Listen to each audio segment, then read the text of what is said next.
ஹரி ஓம். ராஜ யோகம். கணந்தோறும் ஆற்று நீரில் போக்கும் வரவும் நிகழ்ந்து கொண்டிருக்கின்றன.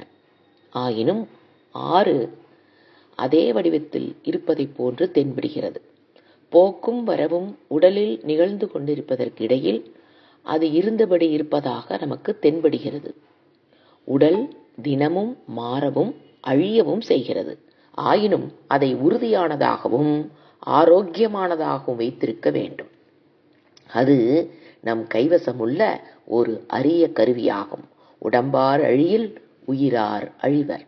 திடம்பட மெஞ்ஞானம் சேரவும் மாட்டார். உடம்பை வளர்க்கும் உபாயம் அறிந்தே உடம்பை வளர்த்தேன் உயிர் வளர்த்தேனே. இந்த அண்டத்திலுள்ள உடல்களுள் எல்லாவற்றிலும் மானுடல் உடலே சீரமைப்பிலும் பண்பிலும் தரத்திலும் மிக பெரியது. உயிர்களுள் மானுடம்பே எல்லாவற்றிலும் மிக பெரியது. விலங்குகளெல்லாம் விட மேலானவன் மனிதன். தேவர்களையெல்லாம் விட அவன் மேலானவன். மனிதனுக்கு மிக்கான் யாருமில்லை. தேவர்களும் திரும்ப மானுடர்களாக வந்து பிறந்து மானுட சரீரத்தின் மூலம்தான் விமோச்சனம் அடைய வேண்டும். பரிபூரண நிலையை அடைவது மனிதனுக்கு மட்டுமே சாத்தியமாகிறது. தேவர்களுக்கு அது சாத்தியமல்ல. தேவதூதர்களையும் ஏனைய யாவையும் படைத்தான பின்பே பரம்பொருள் மனிதனை படைத்தார் என்னும் கொள்கை யூதர்களும் மகமதியர்களுக்கு இடையில் உண்டு. அப்படி மனிதனை படைத்த பிறகு அவனை வணங்க வேண்டும் என்று தேவதூதர்களிடம் கடவுள் ஆக்ஞாபித்தார். பின்பு தூதர்கள் எல்லாம் கடவுளிடம் ஆக்ஞைப்படி நடந்து கொண்டனர். ஆனால் பிலிப்ஸ் என்னும் ஒருவன் மட்டும் அப்படி மனிதனை வணங்கவில்லை. ஆதனால் கடவுள் அவனுக்கு சாபம் கொடுத்து அவனை சைத்தானாக்கி விட்டார். அம்மதங்கள் நம்பி வரும் இக்கொள்கையை நாம் உருவகப்படுத்தி உணர்ந்து கொள்ளலாம். நமக்கு வாய்க்கும் பிறவிகளுள் மானுட பிறவியே எல்லாவற்றிலும் மிகப்பெரியது என்னும் உண்மை இதில் அடங்கி இருக்கிறது.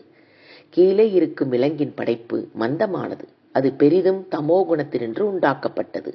மேலாம் எண்ணங்களை எண்ண விலங்குகளுக்கு இயலாது. இனி தேவதூதர்களும் தேவர்களுமே மானுட பிறவியின் மூலமாக அல்லது நேரே முக்தி பெற முடியாது. அதே விதத்தில் மானுட சமுதாயத்தில் மிகைப்பட்ட செல்வமோ அல்லது மிகைப்பட்ட வறுமையோ ஆத்மாவின் முன்னேற்றத்திற்கு பெரும் தடையாக இருக்கிறது. உலகின் கண்ணுள்ளே பெருமக்கள் எல்லாம் இடைத்தர அந்தஸ்தில் இருக்கும் பொதுமக்கள் கூட்டத்தினின்றே தோன்றி வருகின்றனர். செல்வ மிக படைத்தவர்கள் வாழ்வை விரயம் பண்ணுகின்றனர். வறுமையில் வருந்துவர் வழிவற்று போகின்றனர். ஆனால் இடைத்தரமான அந்தஸ்தில் இருக்கும் மக்களிடத்தே வாழ்க்கை திறன் வீண் போகாததும் மெலிவுறாததும் மேன்மையுறுவதற்கு ஏதுமான நடுநிலையை பெறுகிறது. இனி பிராணாயாமத்தை ஆராய்ச்சிக்கு எடுத்துக்கொள்வோம். சுவாசத்தின் போக்கு வரவை ஒழுங்குபடுத்துவது அதன் நோக்கம். மனதில் உள்ள சக்திகளை ஒன்று சேர்ப்பதற்கும் பிராணாயாமத்திற்கும் என்ன சம்பந்தம்? ஒரு எந்திரத்துக்கு இயக்கும் சக்கரம் ஃப்ளைவீல் இருப்பது போன்று சரீரத்தில் சுவாசித்தல் அமைந்திருக்கிறது. ஒரு பெரிய எந்திரத்தில் இயக்கும் சக்கரம் முதலில் சுழல்கிறது. பிறகு அதனின்று வெவ்வேறு சிறிய எந்திரங்களும் மிக நுண்ணிய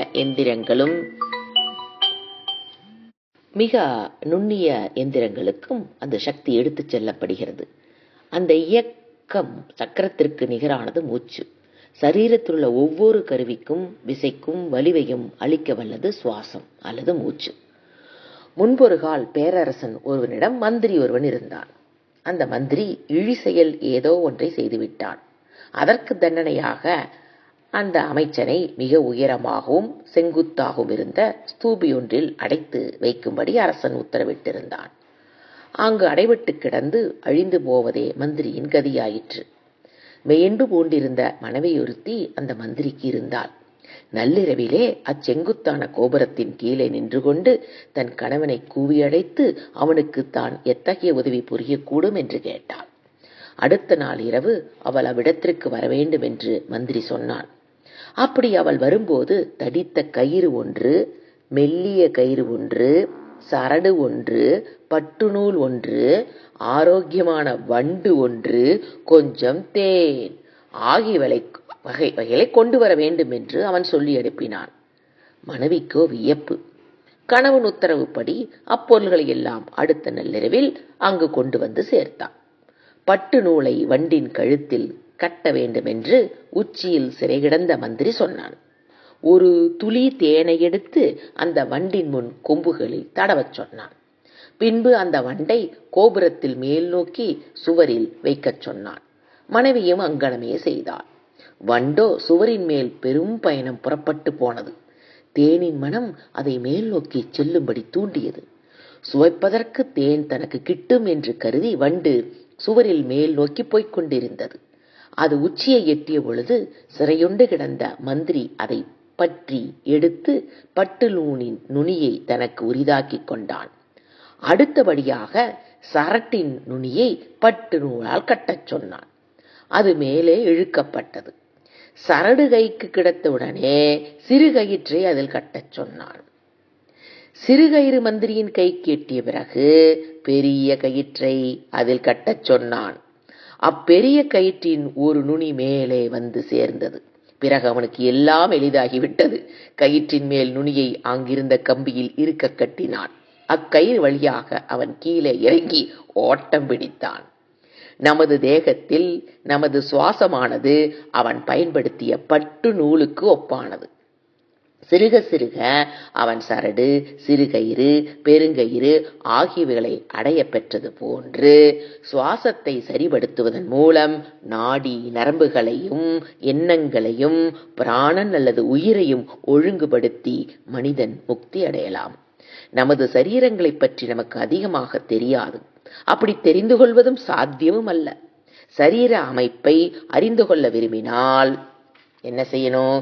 பிணம் ஒன்றை எடுத்து அதை துண்டு துண்டாக அறுக்கிறோம். சிலர் உயிரோடு இருக்கும் விலங்குகளை சித்திரவதை செய்கிற முறையில் அறுத்து பார்க்கின்றனர். சரீரத்திற்குள் என்னதான் இருக்கிறது என்பதை கண்டுகொள்ள விரும்பி அவர்கள் அப்படி செய்கின்றனர். அப்படி அவர்கள் செய்கின்ற ஆராய்ச்சியோ நமது சரீரத்தின் மர்மத்தை ஒரு நாளும் விளக்க மாட்டாது. நமது சரீரங்களை பற்றி நமக்கு ஒன்றுமே தெரியாது என்று சொல்லலாம். ஏன் நமக்கு ஒன்றும் தெரிவதில்லை?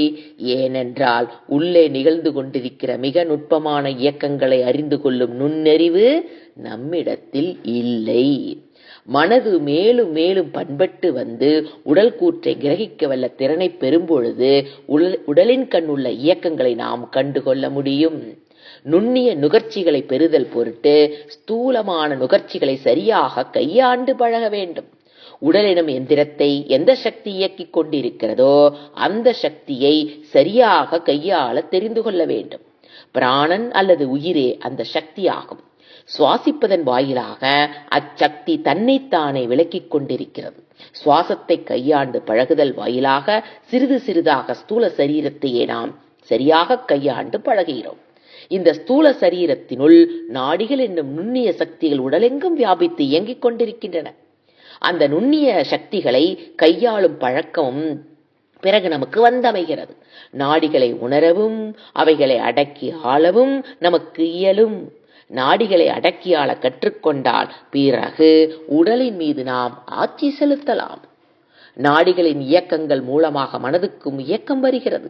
சரியான பயிற்சியின் மூலமாக உடல் என்னும் ஸ்தூல சரீரத்தையும் உள்ளம் என்னும் சூக்ஷ்ம சரீரத்தையும் கட்டியாளும் திறமை நமக்கு வருகிறது.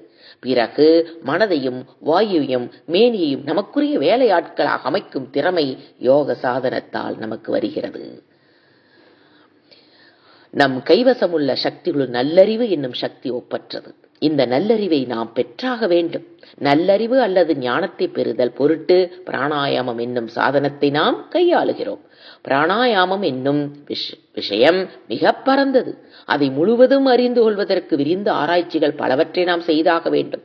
சிறு சிறு பகுதிகளாக எடுத்துக்கொண்டு அந்த ஆராய்ச்சியை நாம் இப்பொழுது செய்து பார்ப்போம். ஒவ்வொரு அபியாசத்தையும் ஏன் செய்ய வேண்டும், எப்படி செய்ய வேண்டும் என்பதற்கு காரணங்களை அப்போதைக்கப்போது ஆராய்ந்து அறிவோம். ஒவ்வொரு அபியாசத்தையும் சரியாக செய்தால் உடலிலே புதைந்திருக்கும் சக்திகள் எப்படி இயங்க ஆரம்பிக்கின்றன என்பதை நாம் அறிந்து கொள்வோம். இடையறா சாதனம் முற்றிலும் அவசியமாகிறது. அப்படி சாதனங்களை சரியாக செய்தால் யோக சாஸ்திரம் புகட்டுவதெல்லாம் உண்மை என்பதை அனுபவத்தில் கண்டுகொள்வோம். யுக்தி பூர்வமாக யோக தத்துவங்களை எல்லாம் ஏராளமாக எடுத்து விளக்குவதால் யோக அனுபூதியை நாம் உங்களுக்கு உண்டு பண்ணி வைக்க முடியாது. நாம்பளே சாதனங்களை சரியாக செய்து அவைகளின் விளைவுகளை அனுபவத்தில் கண்டுகொள்வதே முறையாகும். சரீரத்தில் மேலாம் சக்திகள் புதைந்து கிடக்கின்றன. அவைகளுள் ஏதேனும் சில பகுதிகளையாவது நாம் அனுபவத்தில் உணரும்போது சந்தேகங்கள் நீக்கப் பெறுகின்றன. அதன் பொருட்டு ஒவ்வொரு நாளும் ஒழுங்காக சாதனைகளை செய்து வர வேண்டும். நாள்தோறும் 2 தடவையாவது சாதனங்கள் செய்தாக வேண்டும். காலையும் மாலையும் அதற்கு முற்றிலும் பொருத்தமான வேலைகள் ஆகின்றன. இரவு பகலாக மாறுகிற பொழுதும் பகல் இரவாக மாறுகிற பொழுதும் அந்த நேரங்களை சந்தியா வேலைகள் என்கிறோம். 2 வித கால நிலைகள் சந்திக்கும் நேரங்கள் அவைகள். அப்பொழுது இயற்கை முழுவதும் அமைதி குடிகொள்கிறது. புறத்திலெங்கும் அமைதி நிலவும் போது நமது உடலில் அமைதி தானாக உண்டாகிறது.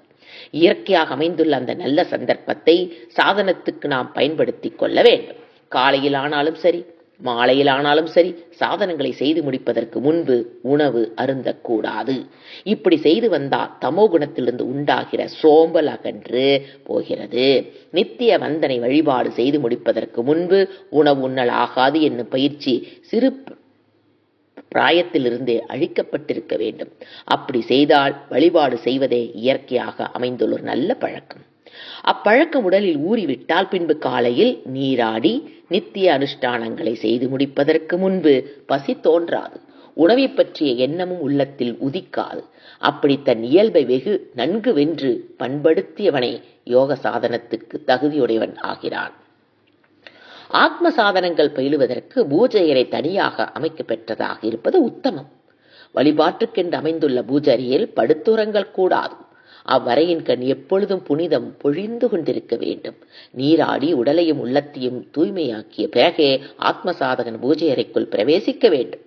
வழிபாட்டு புஷ்பங்களை பயன்படுத்துவது மிக நன்று. ஏனென்றால் யோக சாதனத்தில் மனதை எளிதில் தூண்ட வல்லதாக இருப்பது மலர். வழிபடு தெய்வத்தின் திருவுட படம் அவ்வறையின் கண் எழுந்தருளிக்க வேண்டும். வழிபடும் நேரங்களிலும் சாதனங்கள் புரிகின்ற நேரங்களிலும் அவ்வறையினுள் தூபம் போடப்பட்டிருக்க வேண்டும். தீபம் எரிந்து கொண்டிருப்பது முறை. சாதன அறைக்குள்ளே இருந்து கொண்டு சச்சரவுகள் செய்யக்கூடாது. சினந்து கொள்ளுதும் அவ்வறைக்குள் பொருந்தாது. தகாத கீழ்த்தரமான எண்ணத்திற்கு அங்கு இடம் தரக்கூடாது. ஆத்ம சாதனத்தில் சிரத்தை இல்லாதவர்களும் தெய்வ பக்தி இல்லாதவர்களும் அந்த அறைக்குள் செல்லுதற்கு கூடாது. சிரத்தையுடன் சாதனங்கள் செய்து வருகிறவர்களே அதனுள் அழைத்துச் செல்ல வேண்டும். இந்த நியமங்களை முறையாக அனுஷ்டித்து வந்தால் பூஜை அறையினுள் தெய்வீகம் பொழிய ஆரம்பிக்கும். மனதில் சஞ்சலம், व्यसனம், அசாந்தி, ஐயம் முதலியன ஏற்படும் போது பூஜை அறைக்குள் சென்றால் அந்த மனக்குறைபாடுகள் எல்லாம் தாமாக அகன்று போகும். உள்ளத்தில் உடனே அமைதி குடிகொள்ள ஆரம்பிக்கும். இந்த கோட்பாட்டை அடிப்படையாக கொண்டே ஆலயங்களும் அமைந்துள்ளன. சிறந்த ஆலயங்கள் இத்தகைய தெய்வீக அமைதி நிலவுவதை இன்றைக்கும் நாம் காண்கிறோம். ஆனால் பல கோயில்களில் இக்கோட்பாடானது முறையாக கையாளப்படாமையினால் அவைகள் அமைதியையும் அருள்நிலையும் இழந்துவிட்டன. எந்த இடத்தில் உயர்ந்த தெய்வீக எண்ணங்களை எண்ணப்படுகின்றனவோ அந்த இடத்தில் அருள் ஒளி தானாக ஓங்க ஆரம்பிக்கிறது. சாதனத்திற்கென்று தனியறை அமைத்துக் கொள்ள இயலாதவர்கள் வசதிப்படுகிற இடங்களுக்கு சென்று சாதனங்கள் பயின்று வர வேண்டும். யோக சாதனம் பயிலுகிறவன் நிமிர்ந்து உட்கார்ந்து நாலா பக்கமும் அருள் எண்ணங்களை பரப்ப வேண்டும். உயிர்கள் அனைத்தும் இன்புற்றிருக்க வேண்டும். உயிர்கள் அனைத்தும் அமைதியுற்றிருக்க வேண்டும். உயிர்கள் அனைத்தும் பேரானந்தத்தில் திளைத்திருக்கட்டும். விஸ்வம் முழுவதும் நன்மை நிலவுக. கெட்டவன் நல்லவன் ஆகுக. உயிர்கள் எல்லாம் ஒன்றுக்கொன்று நலத்தையே எண்ணுக. அவ்வுயிர்களின் மனது நலத்தையே நாடியிருக்கட்டும். எங்களுடைய எண்ணமும் மற்றவருடைய எண்ணமும் பிரதிபலனை எதிர்பாராது இறைவா உன்னிடத்தே வைக்கப்பட்டவைகளாக இருக்க வேண்டும். இத்தகைய எண்ணங்களை மனதில் எண்ண வேண்டும். அப்படி எண்ணிய எண்ணங்களை கிழக்கில், தெற்கில், வடக்கில், மேற்கில் செலுத்த வேண்டும். எவ்வளவுக்கு எவ்வளவு உள்ள அன்பத்தோடும் ஊக்கத்தோடும் இவ்வெண்ணங்களை வெளியுலக்கு அனுப்புகிறாயோ அவ்வளவுக்கு அவ்வளவு நீயே ஆனந்தத்தில் திளைத்திருப்பவன் ஆவாய். நம்மை ஆரோக்கியம் நிறைந்தவர்களாக செய்து கொள்வதற்கு எல்லாவற்றிற்கும் எளிய வழி ஒன்று. மற்றவர்கள் ஆரோக்கியமுடையவர்களாக ஆக வேண்டும் என்று நாம் எண்ணுகிற அளவு, மற்றவர்களுக்கு ஆரோக்கியத்தை நல்கிற அளவு நமக்கு ஆரோக்கியம் தானாக வந்தமைகிறது. நம்மை இன்புற்று பொருளாக செய்து கொள்வதற்கு எல்லாவற்றுக்கும் எளிய வழி ஒன்று. எல்லாவற்றையும் இன்புற்றிருக்க செய்யும் அளவு, எல்லாருக்கும் இன்பத்தை நல்க முயல்கிற அளவு இன்பம் தானாக நம்மை வந்து சேருகிறது. யோக சாதனம் பயில விரும்புகிற சாதகன் ஒருவன் நாலா பக்கமும் நல்ல எண்ணங்களை மனதில் எண்ணி பரப்பியான பிறகு கடவுள் பிரார்த்தனை செய்ய வேண்டும். அப்படி பிரார்த்தனை பண்ணுகிற சாதகன் செல்வத்துக்காகவோ தனது சொந்த ஆயுள் ஆரோக்கியத்திற்காகவோ சொந்த நலனுக்காகவோ பிரார்த்தனை பண்ணலாகாது. அப்படி செய்வது காமிய பிரார்த்தனை. ஆத்ம சாதனுக்கு அது என்றும் ஒவ்வாது. விவேகமும் வைராகியமும் பக்தியும் ஞானமும் வேண்டுமென்ற பிரார்த்தனை பண்ணலாம். அத்தகைய பிரார்த்தனை காமிய பிரார்த்தனை ஆகாது. எது மனிதனை உலக வாழ்க்கையில் ஆழ்த்துகிறதோ அது காமிய பிரார்த்தனை. எது மனிதனை கடவுள் பால் எடுத்துச் செல்லுகிறதோ அது நிஷ்காமிய பிரார்த்தனை. ஆத்ம சாதகன் புரிய வேண்டிய பிரார்த்தனையும் அதுவே ஆகும். ஞான மார்க்கத்திலும் பக்தி மார்க்கத்திலும் செல்லுகிறவர்கள் உடலை பற்றி நினைப்பதில்லை. ஆனால் யோக சாதனம் பயில்கிறவன் உடலை பற்றி நினைக்கலாம். அது உறுதி வாய்ந்ததாகவும் ஆரோக்கியம் நிறைந்ததாகவும் இருக்கும்படி வாழ்ந்து வரலாம். ஆனால் அதை குறித்து கடவுளிடம் பிரார்த்தனை பண்ண வேண்டிய அவசியம் இல்லை. ஆத்ம சாதகன் கைவசத்தில் உள்ள மிக மிக நல்ல கருவியாக இருப்பது உடல். வஜ்ராயுதத்துக்கு ஒப்பாக உள் உடல் இருப்பதாக எண்ணிக்கொள். இவ்வுடலை கருவியாக வைத்துக்கொண்டு பிறவி பெருங்கடலை தாண்ட முடியும் என்னும் உறுதியான நம்பிக்கை வைத்திரு. முக்தி என்னும் பெரிய வேறு பலகீனால் அடையப்படுவது அன்று. பலகீனத்தை களைந்து எரிந்து விடு. உன் உடல் உறுதியாக இருக்கிறது என்று சங்கல்பித்துக்கொள். உன் உள்ளம் திட்பம் வாய்ந்ததாக இருக்கிறது என்று உனக்கு நீயே சங்கல்பம் செய்து கொள். ஒப்பற்ற நம்பிக்கையும் விசுவாசமும் நீ உன்மீது வைத்து பழகு. எக்காரணத்தை கொண்டும் மாறாத அல்லது சலியாத மனப்பான்மையுடன் ஆத்ம சாதனத்தில் நாம் ஈடுபட வேண்டும். ஹரி ஓம். அடுத்த வகுப்பில் பிராணனை பற்றிய சிந்தனை.